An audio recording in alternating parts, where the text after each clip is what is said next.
हाँ जी, नमस्कार सभी को। आप सभी का स्वागत है Cosmo academy the path of success में। मेरा नाम है विकास और मैं आज आपके लिए लेके आया हूँ प्रैक्टिस सेट 3। जी हाँ, एसएससी एमटीएस के कॉस्मो अकेडमी के बिल्कुल पूरी तरीके से आपके एसएससी एमटीएस को डेडिकेट करते हुए एक बैच चलाया गया है। उसका नाम है आरंभ बैच। जी हाँ, इसी बैच में देखिए आपको प्रैक्टिस सेट के रूप में और अलग अलग सब्जेक्ट के अलग अलग टॉपिक्स के रूप में आपको क्या दिया जा रहा है, वीडियोस दिए जा रहे हैं। बस नीड इतनी सी है कि आप सपोर्ट कीजिए, साथ दीजिए, चैनल को सब्सक्राइब कीजिए। अगर आए हो, विजिट कर रहे हो, तो पूरे चैनल पे देखिए आपको क्या क्या कंटेंट मिल रहा है। ठीक है, मैं खुद सिलेक्टेड हूं एनटीपीसी 2019 में और पता है कि कहां से एग्जामिनर क्या क्वेश्चन पुटअप करता है। उन्हीं को मद्देनजर रखते हुए देखिए हिस्ट्री, पॉलिटी, ज्योग्राफी और साइंस के टोटल 40 क्वेश्चन। इसका मतलब है कि एक प्रैक्टिस सेशन में आपको टोटल 40 क्वेश्चन देखने को मिल रहे हैं, जिसमें 4 सब्जेक्ट जो कि आपके जीके जीएस का सुपड़ा साफ करने वाले सब्जेक्ट हैं, वो सारे इसमें इंक्लूड किए गए हैं। और ये जितने क्वेश्चन है, ये मैं बता दूं आपको, ये प्रीवियस ईयर क्वेश्चंस रहने वाले हैं। कौन से रहने वाले हैं? ये प्रीवियस ईयर क्वेश्चंस रहने वाले हैं। और आप वादा कीजिए कि जब तक एग्जाम नहीं होगी तब तक ये प्रैक्टिस सेट आप छोड़ोगे नहीं। देखिए जो प्रैक्टिस सेट है, ये टोटल आपको जब तक आपकी एग्जाम नहीं हो जाती, बिल्कुल इस चीज को लिख लेना, जब तक आपकी एग्जाम नहीं हो जाती तब तक ये प्रैक्टिस सेट चलते रहेंगे। और प्रत्येक प्रैक्टिस सेट में कम से कम 40 क्वेश्चन आपको देखने को मिलेंगे। और ये 40 क्वेश्चन कैसे होते हैं, ये स्टार्टिंग के आप 2-4 क्वेश्चन पढ़ के देखिए, आपको पता लग जाएगा कि कॉस्मो अकेडमी का जो कंटेंट है वो क्या है, इसके जो टीचर्स हैं वो क्या है, किस अकॉर्डिंग आपको सारी चीजें पढ़ाते हैं, सब चीजें आपको पता लग जाएगी। एक छोटी सी शायरी के साथ में आज का अपना लेक्चर स्टार्ट करते हैं। वो शायरी ये है कि मुझे तो अपनों ने लूटा, गैरों में कहाँ दम था। बिल्कुल, गैरों में कोई दम नहीं होता, लूटते हैं अपने। आपके बाबू सोना, आपका जो मुन्ना मुन्ना जो बात करते हो ना आप, हो सकता है वो भी हो सकता है। ठीक है, तो मुझे तो गैर अपनों ने लूटा, गैरों में कहाँ दम था, मेरी कश्ती वहां डूबी जहां पानी कम था। ठीक है, सबको पता है, छोटी सी शायरी है। आइए स्टार्ट करते हैं आज का लेक्चर। उसमें पहला क्वेश्चन अपने हिस्ट्री से रिलेटेड होंगे और ये तीसरा लेक्चर है, इसका मतलब है आज 30वां क्वेश्चन अपन को देखने को मिलेगा। दो प्रैक्टिस सेट 1 और प्रैक्टिस सेट 2 आपके सामने आ चुके हैं। इन दोनों में टोटल 20-20 क्वेश्चन, मतलब प्रत्येक सब्जेक्ट के 20-20 क्वेश्चन हो चुके हैं। इसका मतलब है 80 क्वेश्चन का काम हो चुका है। आज अपन 40 क्वेश्चन दोबारा से देखेंगे, 80 और जोड़ दीजिए भैया, 120 क्वेश्चन हो चुके हैं आपके। और ये 120 क्वेश्चन के साथ साथ में मैं बोल रहा हूं आपको कि इसमें आप 100 क्वेश्चन और जोड़ दीजिए, 220 क्वेश्चन आपके कंप्लीट हो चुके हैं। अब ये 100 क्वेश्चन कौन से जोड़ा हूं मैं, वो आपको तब पता लगेगा जब आप मेरे साथ क्लास कंटिन्यू करोगे, मेरे साथ क्लास को आगे बढ़ाओगे। देखिए क्या होता है, ये 100 क्वेश्चन का क्या है सारा माजरा अपन यहां पे समझेंगे। ठीक है, चलिए स्टार्ट करते हैं आज का लेक्चर। पहला जो क्वेश्चन है अपना, वो है डैश को जन्मे, मतलब जन्म तारीख अपन को बतानी है। मोहनदास करमचंद गांधी, जिनका नाम है, अभी अपन बोलते हैं इनको महात्मा गांधी। क्या बोलते हैं जी? महात्मा गांधी जी के नाम से इनको जानते हैं। आइए क्वेश्चन पूरा पढ़ते हैं। जिनका जन्म दिवस गांधी जयंती के रूप में मनाया जाता है, देश ने अंग्रेजों के खिलाफ भारत के अहिंसा आंदोलन का सफलतापूर्वक नेतृत्व किया है। देखिए क्वेश्चन इतना बड़ा दिया गया है, पूछा इतना सा गया है कि महात्मा गांधी का जन्म कब हुआ था। महात्मा गांधी का जन्म कब हुआ था, इतना सा पूछा गया है। क्वेश्चन की लैंग्वेज पढ़िए आप, कितनी दी गई है, कोई मतलब का नहीं है। जब तक आप क्वेश्चन को अच्छे तरीके से नहीं पढ़ोगे तब तक आपको समझ में नहीं आएगा कि मुझे आंसर क्या करना है। सिर्फ इसमें महात्मा गांधी का जन्म दिवस पूछा है। आइए इसका करते हैं बेड़ा गर्क। देखिए 2 अक्टूबर 1869 को 2 अक्टूबर 1869 को महात्मा गांधी जी का जन्म हुआ था। स्थान क्या था आप सभी को पता होना चाहिए, और मेरे अकॉर्डिंग पता होगा पोरबंदर, गुजरात।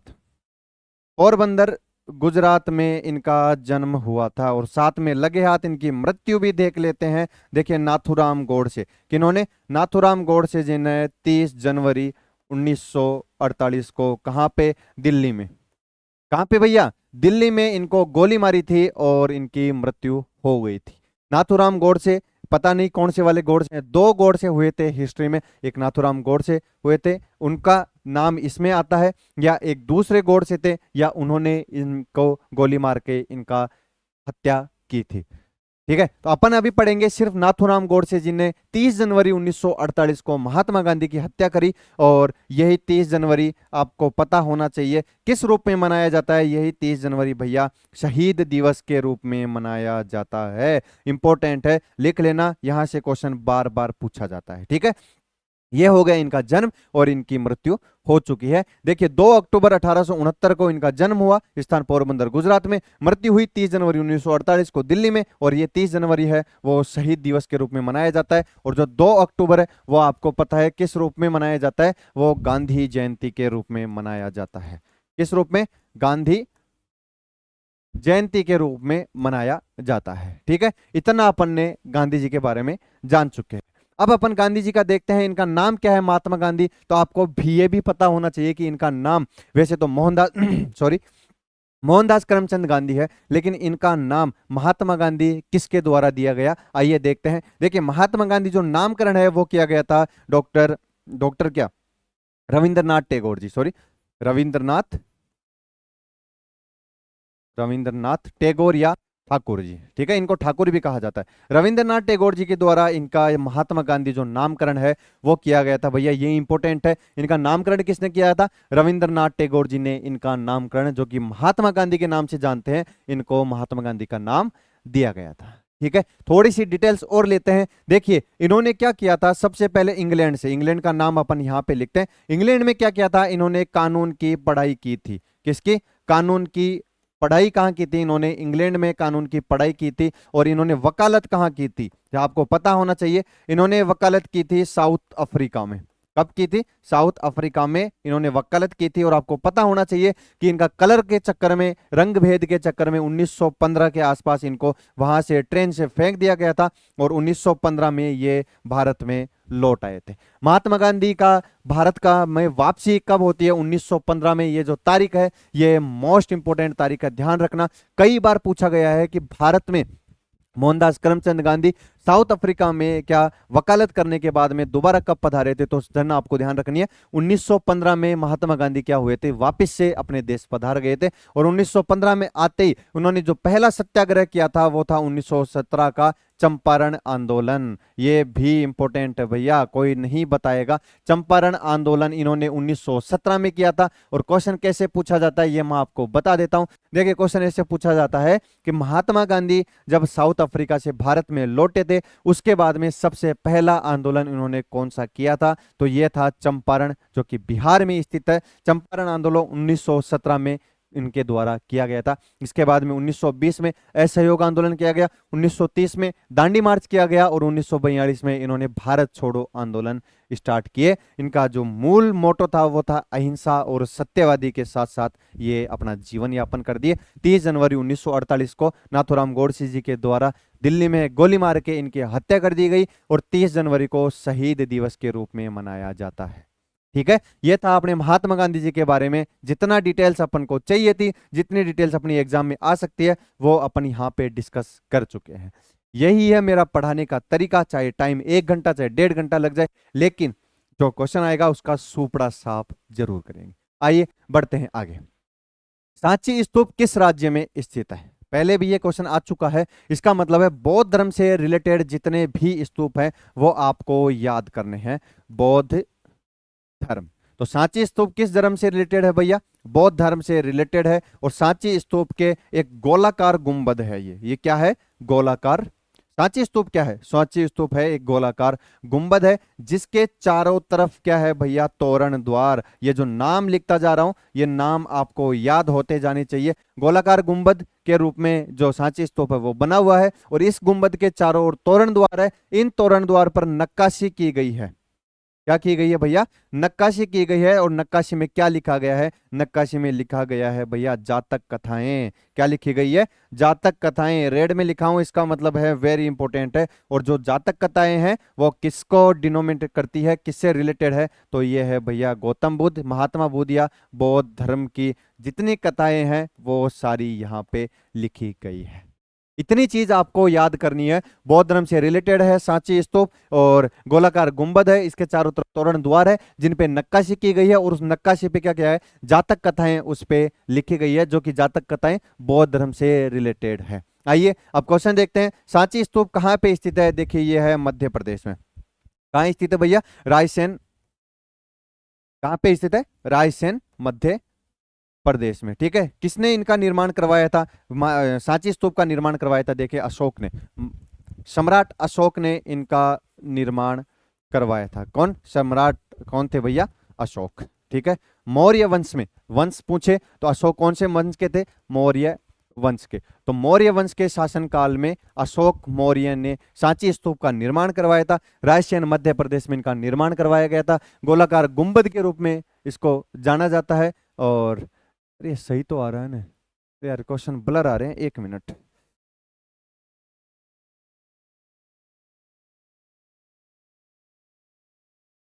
हाँ अब सही हो गए। चलिए, ज्यादा ब्लर भी नहीं थे, थोड़ा कैमरे का इशू था। चलिए वापस देखते हैं। सांची स्तूप किस राज्य में स्थित है? सांची रूप देखिए मध्य प्रदेश, रायसेन मध्य प्रदेश में स्थित है। बौद्ध धर्म, ये धर्म से रिलेटेड है। गोलाकार गुंबद है, तोरण द्वार इसके चारों तरफ बने हुए हैं। नक्काशी की गई है जिसमें जातक कथाएं लिखी गई है। कौन सी कथाएं?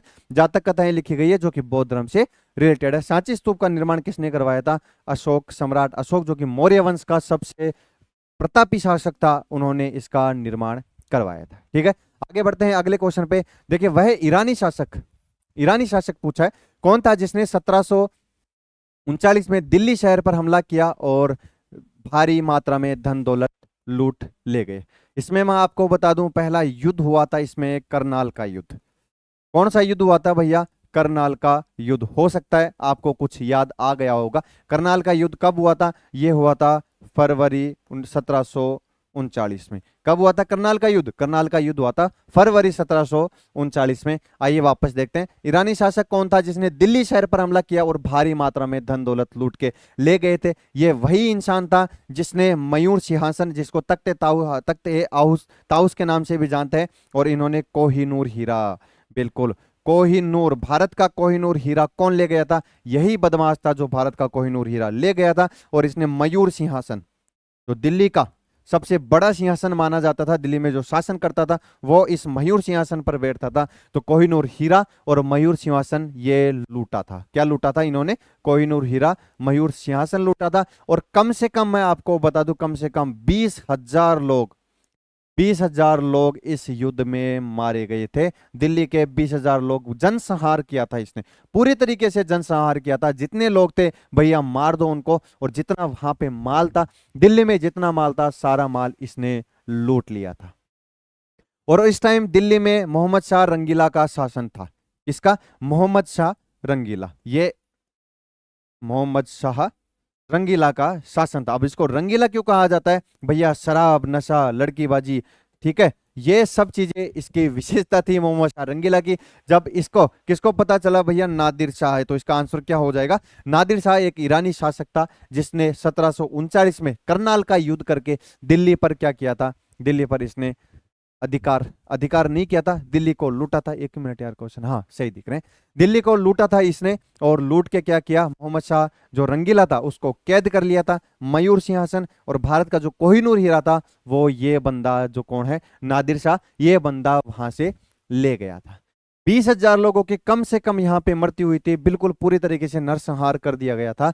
और ये आपको पता होना चाहिए किसने किया था। ईरानी शासक कौन थे भैया? ईरानी शासक थे नादिर शाह, जिन्होंने मोहम्मद शाह रंगीला पे क्या किया था? हमला किया था। ठीक है, आगे बढ़ते हैं।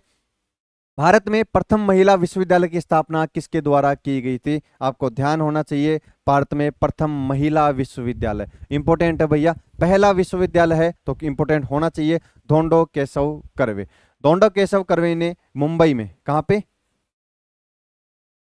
मुंबई में। ठीक है, पहले विश्वविद्यालय की स्थापना की थी। और इनका अन्य नाम क्या है? इसको महात्मा कर्वे के नाम से भी जाना जाता है।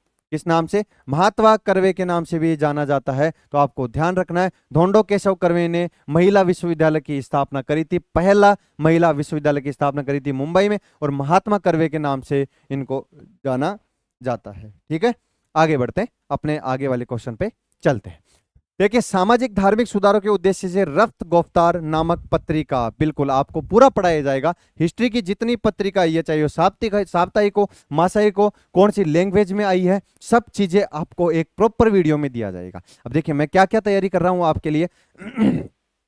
उसके लिए पहले आपको दबा के लाइक एंड शेयर ठोक दीजिए। अगर यहां तक आए हो, उस लाल बटन पे आप चाहे चम्मच मार के मारो, चाहे पेन मारो, चाहे आप कॉपी मारो, चाहे अपना सर मारो, लेकिन वो जो लाल है, लाल कलर का जो बटन है, उस पे प्रेस हो जाना चाहिए। अब मैं आपको बताता हूं कि आपके लिए मैं क्या क्या डिजाइन कर रहा हूं। देखिए, जितनी एंशेंट हिस्ट्री, मिडाइवल हिस्ट्री या मॉडर्न हिस्ट्री की जितनी पत्रिकाएं आई है, वो सब चीजें आपको दी जाएगी। बिल्कुल साप्ताहिक अलग दी जाएगी, मासिक कौन सी है वो अलग दी जाएगी, किसने इसको संपादित किया है, किसने स्थापना करी है, कौन से जात, कौन से धर्म है, कौन सी किस चीज से रिलेटेड है, सब चीजें आपको दी जाएगी। उसके साथ में ही कांग्रेस के जो कंटेंट है वो तैयार हो रहा है। किसका? Indian national Congress, INC. INC का कंटेंट तैयार हो रहा है। एमटीएस में, एसएससी में, एसएससी, एमटीएस, सीजीएल, कोई भी एग्जाम हो, उसमें इस कांग्रेस से रिलेटेड कम से कम एक शिफ्ट में 1 से 2 क्वेश्चन जरूर पूछे जाते हैं। कैसे पूछे जाते हैं? कांग्रेस के अधिवेशन पूछे जाते हैं, कांग्रेस का कौन सा अधिवेशन में किसने अध्यक्षता की है, वो सब चीजें इसमें पूछी जाती है। ठीक है दोस्तों, बढ़ते हैं अपने क्वेश्चन की तरफ। देखिए, पत्रिका का नाम क्या है? रस्त गुफ्तार। क्या नाम है भैया? रस्त गुफ्तार। ठीक है। किसने इसकी स्थापना की थी? और ये जो है वो पारसी धर्म से रिलेटेड है। पहले तो ये देखिए आप किस समुदाय से रिलेटेड है? पारसी समुदाय से ये रिलेटेड है। ठीक है। इसका संपादक की कौन है? संपादक कौन है भैया? लिख लेना, दादा भाई नौरोजी। दादा भाई नौरोजी। ठीक है, लिख लेना, जरूरी है, इंपॉर्टेंट है। और ये कैसा अखबार है? ये है भैया साप्ताहिक। पूछा जाता है ये ज्यादा, अगर और डीप में जाके पूछेगा तो वो ये पूछेगा कि जो रस्त गुफ्तार अखबार है, जो कि पारसी समुदाय से संबंधित है, दादा भाई नौरोजी के द्वारा संपादित किया गया है, ये मंथली है, साप्ताहिक है, पाक्षिक है, मतलब 15 दिन में जारी किया जाता है, या प्रत्येक दिन ये जारी किया जाता है। ऐसे थोड़ा सा डीप में जाके ये क्वेश्चन, ऐसे क्वेश्चन पुटअप कर सकता है। ठीक है, तो आपको ध्यान रखना है, रस्त गुफ्तार नामक पत्रिका, ये संपादक थे इसके दादा भाई नौरोजी, साप्ताहिक पत्रिका थी और पारसी समुदाय से ये संबंध रखती है। आगे बढ़ते हैं आगे वाले क्वेश्चन पे। 1928 में हिंदुस्तान सोशलिस्ट रिपब्लिक एसोसिएशन की स्थापना कहाँ हुई थी? इसका थोड़ा सा डिटेल्स में जाके पढ़ते हैं, क्योंकि ये उन वीरों की कहानी है जो भारत में शहीद हो गए, भारत में फांसी पे लटक गए, लेकिन कभी गद्दारी नहीं की। ये कहानी है भैया, ये जो संस्था है, ये उन जो नौजवान अपने जो सैनिक थे, नौजवान जो सिपाही थे, नौजवान जो प्रतापी शासक थे, ये उनकी कहानी है। यह है चंद्रशेखर आजाद की कहानी, यह है भगत सिंह की कहानी, यह है राजगुरु की कहानी, यह है सुखदेव की कहानी, यह है बटुकेश्वर दत्त की कहानी, यह है राम प्रसाद बिस्मिल की कहानी। ये वो लोग हैं, ये वो नौजवान हैं जो भारत की स्वतंत्रता में इन्होंने अपनी जान न्योछावर कर दी। इन्होंने अपने बिल्कुल बचपन भी नहीं देखा। इन्होंने बचपन में जहां पे लोग खेलते हैं, जहां पे खिलौनों के साथ खेलते हैं, वहां पे ये लोग अंग्रेजों के खिलाफ लड़ते हुए बंदूकों से खेला है, इन्होंने इन्होंने गोलियों से खेला है। ये वो लोग हैं जिनकी वजह से आज मैं यहां पे खड़ा हूं और आप मेरे को अपने यूट्यूब चैनल पे देख रहे हो। ये वो लोग हैं जिनकी वजह से कहीं ना कहीं स्वतंत्रता मिली है। ये वो लोग हैं जिनको सलाम किया जाता है। ये वो लोग हैं जिनको हमेशा याद किया जाता है। ये भारत के शहीद हैं, इनको याद कीजिए। भगत सिंह, राजगुरु, सुखदेव, बटुकेश्वर दत्त, राम प्रसाद बिस्मिल जी, इनकी फोटो आप अपने कमरे में जरूर लगा के रखिए। आपको मोटिवेशन आएगा, क्योंकि आपकी एज जितनी हो चुकी है, उससे पहले ही ये अपनी जान न्योछावर कर चुके हैं अपने देश के लिए, अपनी भारत माता के लिए, अपने इस हिंदुस्तान के लिए। इनको सलाम करते हैं, कॉस्मो एकेडमी के तरफ से इन सभी को सलाम किया जाता है और इनको हमेशा इनकी शहादत के लिए हमेशा इनको याद किया जाएगा। ठीक है, आइए अब क्वेश्चन पे बढ़ते हैं अपन। क्वेश्चन क्या है अपना? 1928 में हिंदुस्तान सोशलिस्ट रिपब्लिक एसोसिएशन की स्थापना कहां की गई थी? सबसे पहले तो आपको ध्यान रखना है 1928। 1928 से पहले मैं आपको बताऊं, आपको ध्यान रखना है 1924। 1924 में देखिए, इसका नाम है HSRA, Hindustan socialist Republic association. इससे पहले 1924 में ये थी सिर्फ HRA, हिंदुस्तान रिपब्लिक एसोसिएशन, और इसकी स्थापना की थी भैया राम प्रसाद बिस्मिल जी ने। किसने की थी? राम प्रसाद बिस्मिल। ठीक है, इसके बाद में 1928 में, 1928 में लिखते चलना इंपॉर्टेंट है भैया, लिखते चलना, चंद्रशेखर आजाद जी, चंद्रशेखर आजाद जी और भगत सिंह, ये दोनों मिले और इन्होंने इसका नाम चेंज करके कर दिया भैया 1928 में, जो वर्तमान नाम है HSRA, Hindustan socialist Republic association, ये इनका नाम इन्होंने कर दिया। पहले 1924 में राम प्रसाद बिस्मिल जी के द्वारा इसकी स्थापना करी गई थी, जिसका नाम था HRA, हिंदुस्तान रिपब्लिक एसोसिएशन। इसके बाद में 1928 में चंद्रशेखर आजाद जी, भगत सिंह जी जुड़े और इसका नाम हो गया HSRA, Hindustan socialist Republic association. ठीक है, स्थापना कहाँ की गई थी भैया? दिल्ली में। दिल्ली का जो फिरोज शाह कोटला मैदान है, लिख लेना, फिरोज शाह कोटला मैदान। ठीक है, फिरोज शाह कोटला मैदान में क्या किया गया था? इसकी स्थापना करी गई थी 1928 में। अब इसके बाद में क्या हुआ? 1929 ने इन्होंने असेंबली पे बम फेंक दिया। किन किन ने? भगत सिंह जी, बटुकेश्वर दत्त जी, सुखदेव जी ने मिलके 1928 में जो ब्रिटिशर्स की असेंबली चल रही थी वहां पे जाके इन्होंने बम फेंक दिया। जब इन्होंने बम फेंका तो कुछ जो थे वो वहां से भागने में क्या हुए? सक्षम हो चुके थे, लेकिन भगत सिंह, राजगुरु और सुखदेव जी को इस कांड के बाद में, जो कांड किया था इन्होंने, कौन सा? असेंबली पे बम फेंकने वाला, इसके बाद में पकड़े गए। और एक निराशा की बात यह थी कि अपने बचपन में ही 1931 में इनको फांसी की सजा सुनाई गई। 1931 में इनको फांसी दे दी गई और चंद्रशेखर आजाद जी ने भी, इनको सब तरफ से घेरा गया और चंद्रशेखर आजाद ने भी खुद के गोली मार के अपनी शहादत की। ठीक है, तो ये क्वेश्चन थोड़ा सा इमोशनल है, थोड़ा सा मोटिवेशनल है, जो अपने वीर हैं उनकी कहानी याद दिलाने वाला क्वेश्चन है, याद रखिएगा। Hindustan socialist Republic association. आगे बढ़ते हैं भैया। आगे है, जनवरी को संविधान के उद्घाटन की तारीख के रूप में चुना गया था। कौन सी जनवरी को? यह था भैया 30 जनवरी को। 30 जनवरी को संविधान के उद्घाटन की तारीख के रूप में चुना गया था, क्योंकि 1930 में इसी तारीख को भारतीय राष्ट्रीय कांग्रेस ने देश का खुला किया था। कौन सी जनवरी? ये भैया 26 जनवरी है, 1930 में किया गया था। 26 जनवरी 1930 को ऐसा क्या किया गया था कि 26 जनवरी को भारतीय राष्ट्रीय कांग्रेस ने देश का खुलासा किया था और इसी को संविधान के उद्घाटन की तारीख, मतलब संविधान को अपनाने की तारीख क्या किया गया था? बनाया गया था। ठीक है, देखते हैं। देखिए, सबसे पहले भारत छोड़ो आंदोलन 1942 की है भैया, 1930 में नहीं आएगा। खिलाफत आंदोलन, नमक सत्याग्रह, नमक सत्याग्रह आपको पता है 1930 में। दांडी मार्च के माध्यम से नमक सत्याग्रह किया गया था। तो इसका आंसर होगा पूर्ण स्वराज आंदोलन। इसका मतलब है कि पूर्ण स्वराज की घोषणा करी गई थी 1930 में। पूर्ण स्वराज, जिसका मतलब होता है पूर्ण स्वतंत्रता, यहां पे लिख देता हूं मैं, पूर्ण स्वतंत्रता, पूर्ण स्वराज और पूर्ण स्वतंत्रता की घोषणा करी गई थी भैया 1930 में। 26 जनवरी 1930 को इसकी घोषणा करी गई थी। क्यों करी गई थी? थोड़ा सा आइए इधर देखते हैं। 1929 में कांग्रेस का कौन सा अधिवेशन था भैया? कलकत्ता अधिवेशन। कौन सा अधिवेशन था? कलकत्ता अधिवेशन था। किसका? कांग्रेस का, जिसकी अध्यक्षता कर रहे थे पंडित जवाहरलाल नेहरू जी। कौन थे भैया? पंडित जवाहरलाल नेहरू, ये क्या थे? इसका अध्यक्ष थे। और पंडित जवाहरलाल नेहरू के द्वारा ही 1929 में क्या किया गया था? कलकत्ता अधिवेशन में 1930 के माध्यम से 26 जनवरी 1930 को पूर्ण स्वराज या पूर्ण स्वतंत्रता की घोषणा करी गई थी। इसीलिए माना जाता है कि 26 जनवरी को, जिस दिन भारत को अंगीकृत, अधिनियमित और आत्मार्पित किया गया था, मतलब भारतीय संविधान को एक्सेप्ट किया गया था, क्योंकि 1930 में 26 जनवरी के दिन क्या किया गया था? पूर्ण स्वराज और पूर्ण स्वतंत्रता की घोषणा करी गई थी। किसके द्वारा? जवाहरलाल नेहरू जी के द्वारा, जो कि कलकत्ता अधिवेशन 1929 के अध्यक्ष थे। ठीक है, बढ़ते हैं आगे। आगे है अपना क्वेश्चन, निम्नलिखित में से किस सुधारक ने सबसे पहले कलकत्ता में लड़कियों के लिए एक स्कूल स्थापित किया था? यह है भैया ईश्वर चंद्र विद्यासागर राव। ज्यादा इंपॉर्टेंट है ये, और यहां पे आपको स्टार लगा के बस इतना सा याद रखना है, नाम याद रखना है। आगे बढ़ते हैं। सभी जैन त्योहारों में सबसे प्रसिद्ध महामस्तकहर, जो कि 12 वर्षों में कर्नाटक के डैश में दिगंबर पवित्र परिसर में मनाया जाता है। कर्नाटक में ऐसा कौन सा स्थान है जहां पे जैन पर्व मनाया जाता है?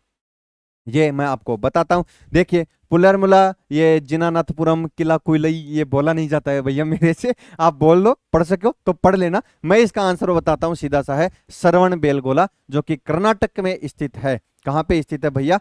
कर्नाटक में स्थित है। और यहाँ पे मैं आपको बता दूं क्यों किया जाता है, यहाँ पे महाबली की मूर्ति लगी है। किसकी मूर्ति लगी है? जैन धर्म से रिलेटेड महाबली की मूर्ति लगी है, जो एक पत्थर के द्वारा ही बनाई गई है। ये आपको ध्यान रखना है, एक पत्थर को काट के ये मूर्ति बनाई गई है, महाबली की मूर्ति बनाई गई है। और इसी मूर्ति की हर 12 साल में एक बार बड़ी पूजा की जाती है। हर 12 वर्षों में स्नान करवाया जाता है, जलाभिषेक किया जाता है, दुग्धाभिषेक किया जाता है। और ये 12 वर्षों के बाद में इस महाबली जो कि मूर्ति है, जैन धर्म से रिलेटेड है, उसके यहाँ पे स्थित है, ये श्रवण बेलगोला में स्थित है। और यही 12 वर्षों में कर्नाटक में जो जैन धर्म का मुख्य त्योहार है उसका क्या किया जाता है? आयोजन किया जाता है। तो ध्यान रखना कहां पे किया जाता है? श्रवण बेलगोला में। भारतीय क्रांति की जननी किसे कहते हैं? भारतीय क्रांति की जननी किसे कहते हैं? अब आती है उन वीरों की कहानी जो महिलाएं थी। देखिए इसका आंसर होगा मैडम कामा, जिनका पूरा नाम है मैडम भीकाजी कामा। मैडम भीकाजी कामा, नाम, पूरा नाम भी आपको ध्यान रखना है। मैडम भीकाजी कामा इनका नाम था। और 1931 में इनकी पेरिस फ्रांस में मृत्यु हो गई थी। भारतीय क्रांति की इनको जननी कहा जाता है। क्यों कहा जाता है? क्योंकि इन्होंने 1907 में विदेश में झंडा फहराने वाली पहली महिला थी। विदेश में, लिख देता हूं मैं यहाँ पे, विदेश में झंडा फहराने वाली पहली महिला, फहराने वाली पहली महिला। अब कहां पे, कौन से विदेश में? देखिए जर्मनी में। कहां पे फहराया था भैया इन्होंने? जर्मनी में। कहां पे? लिख लेना, जर्मनी में 1907 में। ये जो सन है वो आपको याद रखनी है। 1907 जर्मनी में इन्होंने क्या किया था? सबसे पहले भारत का झंडा फहराया था 1907 में। इसीलिए इनको भारतीय क्रांति की जननी के रूप में जाना जाता है। नाम आपको ध्यान रखना है, मैडम कामा, जिसका पूरा नाम है मैडम भिकाजी कामा। आगे बढ़ते हैं। भरहुत स्तूप किस राज्य में स्थित है? भरहुत स्तूप भैया बौद्ध धर्म से रिलेटेड है। किन से धर्म से? बौद्ध धर्म से रिलेटेड है और मध्य प्रदेश में स्थित है। मौर्य काल में, अशोक मौर्य काल में इसका काम पूरा हुआ, स्टार्ट हुआ। और शुंग वंश, ये ध्यान रखना है आपको, शुंग वंश के काल में इसका कार्य पूरा किया गया था। ठीक है, भरहुत स्तूप बौद्ध धर्म से रिलेटेड है और मध्य प्रदेश में स्थित है। अब आती है अपनी पॉलिटी। आप क्वेश्चन पढ़िए, मैं 1 मिनट का ब्रेक लेके आपके सामने वापस से आता हूं। ठीक है,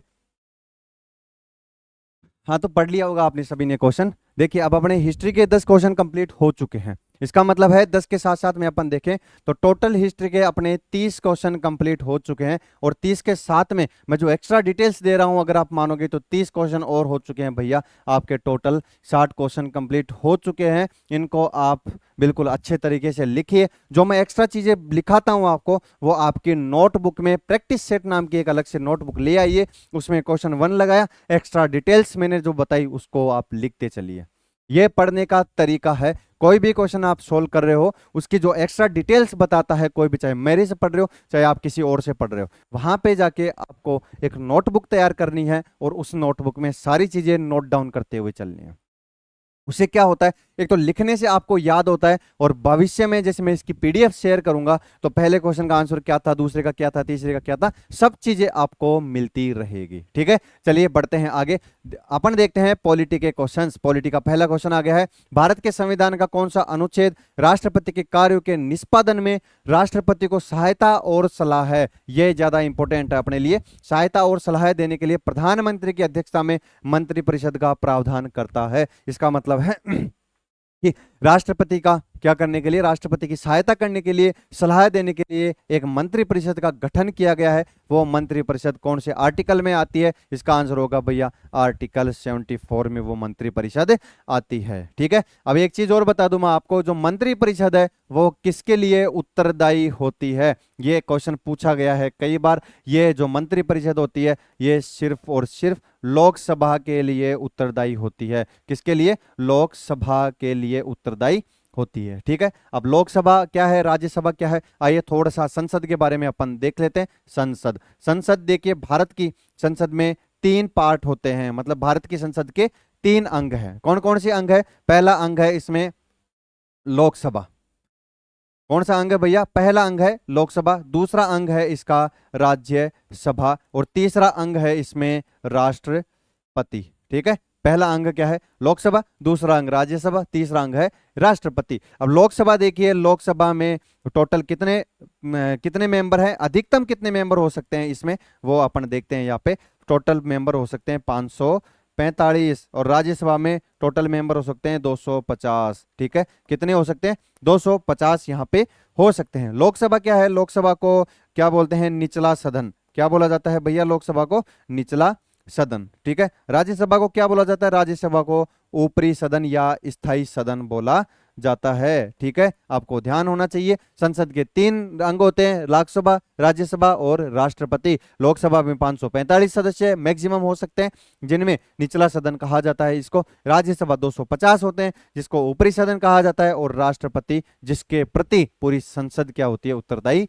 होती है। ठीक है, इसका आंसर हो गया अपना आर्टिकल 74। यहां पे लिखा हुआ है आर्टिकल 72, इंपॉर्टेंट आर्टिकल है, इसमें आप लिख लेना। ये है भैया राष्ट्रपति के दया का आर्टिकल, बिल्कुल ऐसे ही लिख लेना इसको, आपको सही समझ में आएगा। आर्टिकल 72 वो आर्टिकल है जिसके माध्यम से राष्ट्रपति को क्षमा प्रदान करने की शक्तियां दी गई है। शक्तियां ऐसी दी गई है, उसमें अगर आपको क्या है, आपके अगर फांसी की सजा सुनाई गई है, अगर आप जेल में जहां पे भी हो, अगर अच्छा बिहेवियर करते हो, कोऑपरेट करते हो, तो हो सकता है आपकी अपील लगाई जाए और आर्टिकल 72 के तहत राष्ट्रपति जी के द्वारा आपकी सजा कम करके उम्र कैद की सजा कर दी जा सकती है। फांसी की सजा को कम करके एक रेस्ट्रिक्टेड उम्र कैद की सजा में परिवर्तित किया जा सकता है। तो यह है राष्ट्रपति के क्षमा प्रदान करने की शक्तियां आर्टिकल 72 में। आगे देखते हैं, राज्य के नीति निदेशक सिद्धांतों का स्रोत क्या है? स्रोत का मतलब होता है राज्य के जो नीति निदेशक तत्व हैं वो कहां से लिए गए हैं, ये किसकी अवधारणा है? सीधा सा आंसर है भैया, भारत सरकार अधिनियम 1935 के निर्देशों का ये साधन है। और ये जो नीति निर्देशक तत्व है ये गांधी जी के विचारों पर आधारित है। किसके विचारों पर भैया? ध्यान रखना, गांधी जी के विचारों पर आधारित है। बिल्कुल ऐसे कैसे लिख लेना इसको, गांधी जी के विचारों पर आधारित है। ठीक है, और इनका आर्टिकल क्या है? आर्टिकल ये है भैया भाग, पहले भाग देखते हैं। जो डीपीएसपी है आपके, DPSP directive principle of state policies, ये है भाग 4 के हिस्से हैं। किसका? भाग 4 का हिस्सा है। इसमें आर्टिकल कहाँ से स्थित स्टार्ट होते हैं? 36 से 51 और 51 ए तक। ठीक है, क्या लिखा मैंने? 36 के 51 और 51 ए तक। 51 ए तक, 51 ए क्या है? ये 11वां मौलिक कर्तव्य है। सॉरी, ये 11वां क्या है? इसको छोड़ो, डीपीएसपी है। नहीं यार, ये गलत हो गया यहाँ पे, इसको छोड़ो। ठीक है, आप तो बस इतना ध्यान रखो कि ये जो नीति निदेशक तत्व है ये भारत सरकार अधिनियम 1935 के निर्देशों का साधन है। ठीक है, वो मैं मौलिक कर्तव्य के बारे में बता दिया, छोड़ो उसको। आगे देखते हैं, भारत के संविधान का कौन सा अनुच्छेद मौलिक अधिकार को लागू करने के लिए सर्वोच्च न्यायालय में याचिका दायर करने का अधिकार की गारंटी देता है? इसका मतलब है रिट का अधिकार, रिट लगाने का अधिकार कौन सा आर्टिकल देता है? इस आर्टिकल को संवैधानिक उपचारों का अधिकार भी कहा जाता है। बिल्कुल सही सोच रहे हो आप, आर्टिकल 32 जिसको संवैधानिक उपचारों का अधिकार भी कहा जाता है। क्या कहा जाता है? संवैधानिक उपचारों का अधिकार। अब इसमें कितनी प्रकार की रिट आप जारी कर सकती है वो आपको ध्यान रखना है, और ये आपको सर्च करना है और कमेंट बॉक्स में कमेंट करना। अगर आप यहां तक ये वीडियो देख के आए हो तो आपको ये सारी चीजें कमेंट में कमेंट करनी है। इसका आंसर हो जाएगा आर्टिकल 32। ठीक है, आगे बढ़ते हैं। भारत के संविधान का कौन सा अनुच्छेद ग्राम पंचायत के गठन से संबंधित है? ग्राम पंचायतों का गठन, आर्टिकल 40। कौन सा आएगा भैया? ग्राम पंचायतों का गठन आर्टिकल 40 में ये आएगा। और ये इसका जो विषय है वो कब जोड़ा गया था, ध्यान रखना है आपको। सॉरी, 91वां संविधान संशोधन 1972। सॉरी, ये गलत हो गया यार, छोड़ो रे यार इसको। अनुच्छेद ग्राम पंचायत का ये था आर्टिकल 40। ठीक है, मेरे माइंड से थोड़ी सी जीके आज स्लिप हो रहा है, कोई बात नहीं, होता रहता है। मैं भी टीचर हूँ, मैं भी इंसान हूँ, आप भी इंसान हो। ठीक है, आर्टिकल 40 आपको ध्यान रखना है। आगे देखते हैं, भारतीय संविधान के अनुच्छेद 19 का राज्य क्षेत्र में स्वतंत्र रूप से भ्रमण करने कौन सा खंड भारत के संपूर्ण के अधिकार की गारंटी देता है? इसका मतलब है कि आर्टिकल 19 के तहत आप संपूर्ण भारत में कौन से खंड के तहत, आर्टिकल 19 में कितने खंड है, उस खंड में ऐसा कौन सा खंड है जिसके माध्यम में लिखा गया है कि आप संपूर्ण भारत में घूम सकते हो। सीधा सा आंसर है खंड डी में। ज्यादा डिटेल्स में नहीं जाना है, बस इतना ही आपको याद करना है। आगे बढ़ते हैं। निम्नलिखित में से सरकारी बजट में व्यय का उदाहरण कौन सा है? सरकारी बजट में व्यय का उदाहरण कौन सा है? आइए ऑप्शंस पे नजर डालते हैं। देखिए, नए राजमार्ग का निर्माण नहीं है भैया। किसी राज्य स्वामित्व वाली कंपनी में नहीं है भैया। सरकारी कर्मचारियों के वेतन का भुगतान करने में, बिल्कुल सही आंसर आ चुका है आपका। सरकारी कर्मचारियों के वेतन का भुगतान किया जाता है, इसको सरकारी बजट में व्यय का उदाहरण माना जाता है। मतलब सरकार का जो बजट है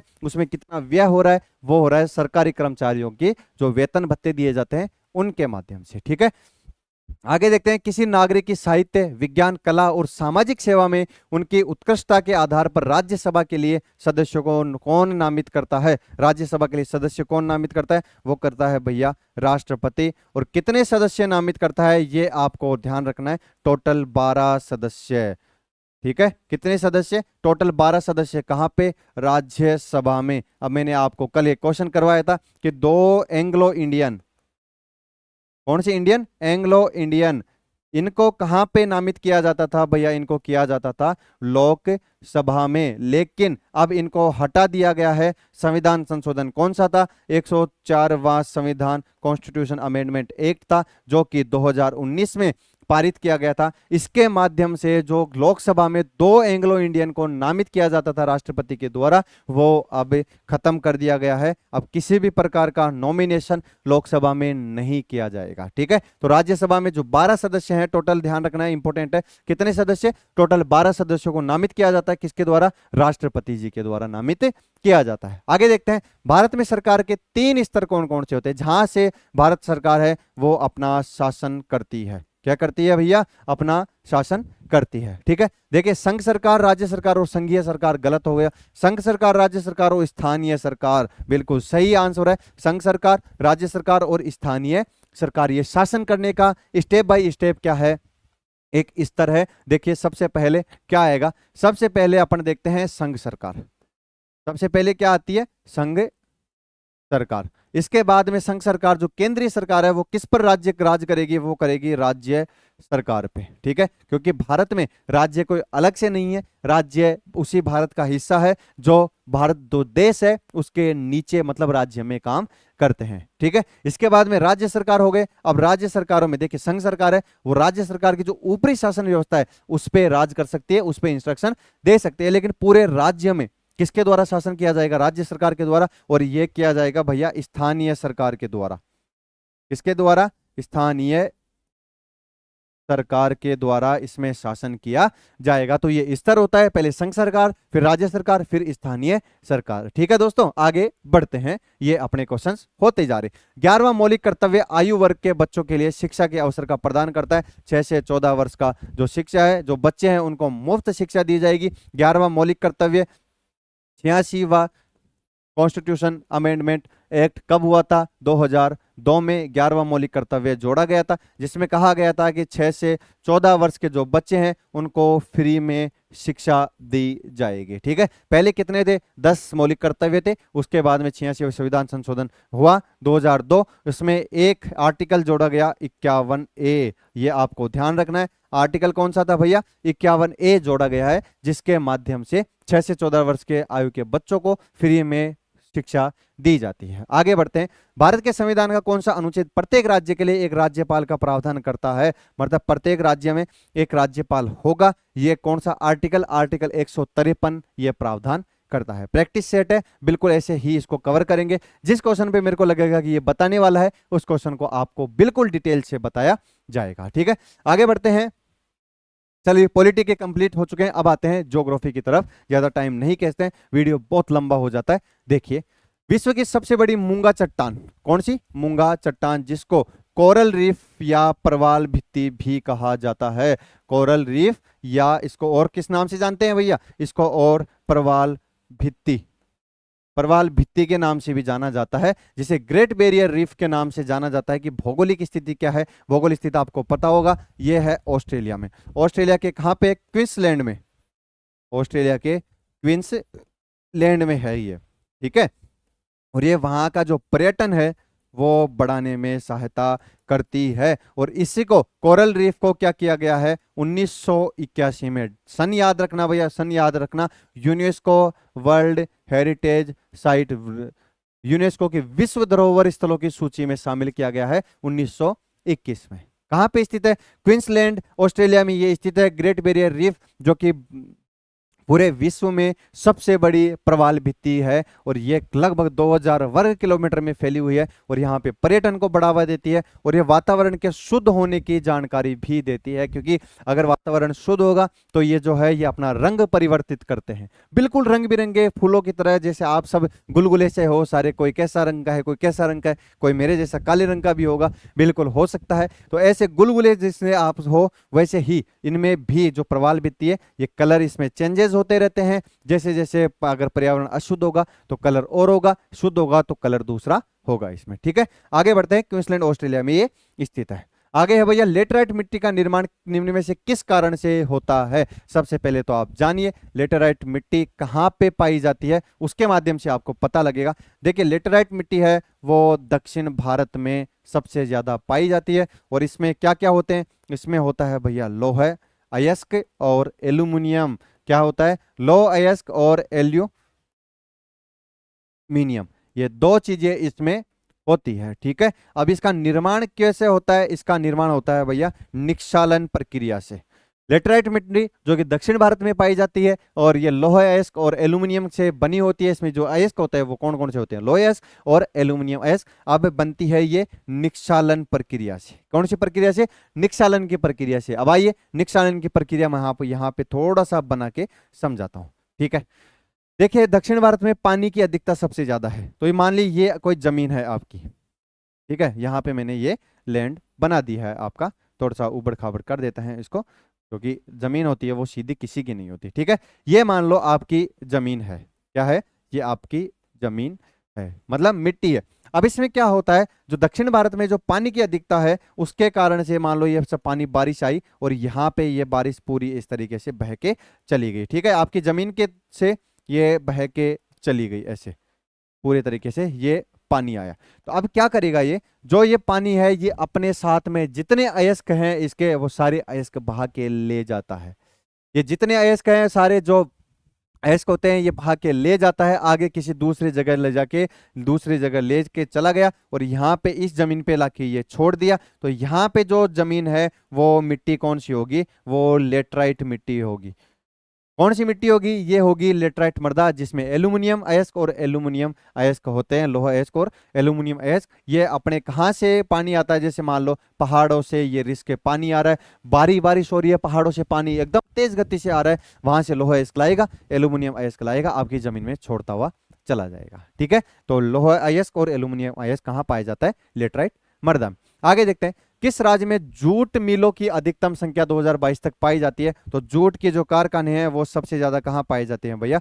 पश्चिम बंगाल में जो जूट की मिलें हैं वो सबसे ज्यादा पाई जाती है और पश्चिम बंगाल में ही विश्व का सबसे बड़ा डेल्टा भी बनाती है। कौन कौन सी नदी बनाती है? कल ही पढ़ा था अपन ने, गंगा, इसके साथ में आ गई भैया ब्रह्मपुत्र और इसके साथ में एक नदी और है वो है मेघना। और ये जो डेल्टा है ये भारत और बांग्लादेश में बनता है। कहाँ पे बनता है? भारत और बांग्लादेश में ये डेल्टा बनाया जाता है, गंगा, ब्रह्मपुत्र और मेघना नदी के द्वारा। आगे बढ़ते हैं, निम्नलिखित में से कौन सा भारत के भौगोलिक विभाजन जलोढ़ मृदा से बना है? देखिए मृदा की जो क्वेश्चंस है वो आना स्टार्ट हो चुके हैं, 3-4 क्वेश्चन आ चुके हैं। ये एक ही शिफ्ट के, मतलब 2023 में जो एक शिफ्ट लगी थी, एक दिन की शिफ्ट लगी थी, उसमें 2 क्वेश्चन पूछे गए हैं मृदा के, लेटराइट मृदा और जलोढ़ मृदा। ठीक है, देखिए जलोढ़ मृदा होती है भैया उत्तरी मैदान। कहाँ पे? उत्तरी मैदान में। अब जलोढ़ मृदा क्या होती है इसके बारे में भी अपन देख लेते हैं। इसमें देखिए जो अयस्क होते हैं वो होते हैं इसमें पोटास, खनिज पदार्थ जो होते हैं वो कैल्शियम, पोटास, ये इसमें होते हैं, जो कि ये बहुत उपजाऊ मृदा है। बिल्कुल, जलोढ़ मृदा क्या है भैया? सबसे ज्यादा उपजाऊ मृदा है और इसको भी 2 भागों में विभाजित किया गया है। कौन कौन से? एक तो है नवीन जलोढ़, कौन सी है? नवीन जलोढ़। दूसरी कौन सी है? वो है पुरानी जलोढ़। ठीक है, तो इसमें भी जो सबसे ज्यादा उपजाऊ होती है वो होती है नवीन जलोढ़ और जो सबसे कम उपजाऊ होती है वो होती है अपनी पुरानी जलोढ़। ठीक है, ये आपको ध्यान रखना है। जलोढ़ मृदा से बना मैदान कौन सा है? उत्तर का जो मैदान है, भारत का जो उत्तरी मैदान है, जिसमें जैसे राजस्थान, दिल्ली, हरियाणा, पंजाब, ये जो आते हैं ये जलोढ़ मृदा में आते हैं। और यहाँ पे गेहूं, गन्ना, चना, ये खेती सबसे ज्यादा जलोढ़ मृदा में ही की जाती है। उत्तरी मैदान में बनाया गया है। हिमालय पर्वत में, द्वीप में, प्रायद्वीप पठार में ये मृदा नहीं आती है। ठीक है, आगे बढ़ते हैं। आगे है अपना, आजा भैया, ये कहाँ अटक गया, देखते हैं। ये पीडीएफ आपको दे दी जाएगी, जो मैं लिख रहा हूं ये सारी पीडीएफ आपको ऐसे कैसे दे दी जाएगी, बिल्कुल बढ़िया तरीके से। इसमें आप देखते रहना कि ये जो मैं पढ़ाया हूं ये कहाँ पे आपको मिलेगा। ठीक है, ये आ गई अपनी, बिल्कुल। भारत की जनगणना 2011 के अनुसार किस राज्य में ऋणात्मक जनसंख्या वृद्धि दर्ज की गई थी? सिर्फ एकमात्र स्टेट ऐसा है जिसमें ऋणात्मक वृद्धि दर दर्ज की गई थी, बाकी में तो सबने मशीनें स्टार्ट कर दी थी। सॉरी, आगे देखते हैं अपन। सिर्फ और नागालैंड, जो नागालैंड राज्य है उसमें ऋणात्मक जनसंख्या वृद्धि दर हुई थी, मतलब 2001 से 2011। जो 2001 में जनगणना हुई थी, मान लो उसमें 100 बच्चे पैदा हुए थे, और 2011 में जो जनगणना हुई थी उसमें आप मान के चलो कि 98 या 99 बच्चे ही पैदा हुए हैं। तो इसको बोलते हैं ऋणात्मक वृद्धि दर। और ये सिर्फ एकमात्र राज्य था जिसमें ऋणात्मक वृद्धि दर देखने को मिली थी, वो था सिर्फ और सिर्फ नागालैंड। ठीक है, आगे बढ़ते हैं। दक्षिणी चीन सागर निम्नलिखित में से किस महासागर का हिस्सा है? दक्षिणी चीन सागर आपको पता होना चाहिए, प्रशांत महासागर का ये हिस्सा है। जिस तरीके से अरब सागर आया था वो हिंद महासागर का हिस्सा था। भारत के किस राज्य में स्थानांतरित खेती को बरिंगा से जाना जाता है? ओडिशा, जिसकी राजधानी क्या है भैया? भुवनेश्वर। क्या है इसकी राजधानी? इसकी राजधानी है भुवनेश्वर। और स्थानांतरित खेती, इसको झूमिंग खेती भी कहा जाता है, ये आपको ध्यान रखना है। झूमिंग खेती, स्थानांतरण खेती थोड़ा नाम कम आता है, झूमिंग खेती का नाम थोड़ा सा ज्यादा आता है। ठीक है, आगे देखते हैं। भारत में महोगनी, रोजवुड और सिनकोना के पेड़ किस प्रकार के वनस्पति हैं? बिल्कुल आपको पता होना चाहिए, उष्णकटिबंधीय सदाबहार वनस्पति है। मैग्रोव ये तो पश्चिम बंगाल में पाए जाते हैं, जहां पे सबसे बड़ा डेल्टा बनाया जाता है उसमें मैग्रोव वनस्पति पाई जाती है। रोजवुड, सिनकोना ये क्या है? ये उष्णकटिबंधीय सदाबहार वन है। आगे बढ़ते हैं। मुंबई और गोवा के बीच भारत के पश्चिमी घाट के पश्चिमी तट के विस्तार को डैश के रूप में जाना जाता है। ये भारत का जो दक्षिण दक्षिण भारत का हिस्सा है, ये मैं आपको यहाँ पे बना देता हूँ। ये श्रीलंका है। ये देखिए यहाँ पे मान लो मुंबई है और यहाँ पे गोवा है, तो ये जो स्थान है इसको अपन मानते हैं, इसको अपन भाई साहब कोंकण तट, किस नाम से जानते हैं? कोंकण तट। ठीक है, जो कोरोमंडल है वो अपन तमिलनाडु में स्थित है। तमिलनाडु का कोरोमंडल तट। कर्नाटक ये है कर्नाटक, कहाँ का? कर्नाटक। मालाबार तट ये है भैया केरल में। कहाँ पे? केरल में। तो कोंकण तट कहाँ का हो गया? मुंबई और गोवा के बीच का जो तट है उसको अपन कोंकण तट बोलते हैं। ज्यादा जल्दी करते हैं, टाइम ज्यादा हो रहा। उत्तर दक्षिण गलियारा जो स्वर्णिम चतुर्भुज महाराजमार्ग का एक हिस्सा है, यह भारत के निम्नलिखित किन दो शहरों को जोड़ता है? श्रीनगर और कन्याकुमारी। उत्तर दक्षिण गलियारा बिल्कुल आपको पढ़ाया गया है। ये जो उत्तर पश्चिम पूर्व दरिया है, जो गलियारा है वो NH-27 में, ये किसको? इधर गुजरात को और इधर सिलचर असम को जोड़ता है। और ये हो गया उत्तर दक्षिण गलियारा। ये जो स्वर्णिम चतुर्भुज है ये चार, दिल्ली, मुंबई, कोलकाता और चेन्नई, चार बड़े शहरों को जोड़ता है।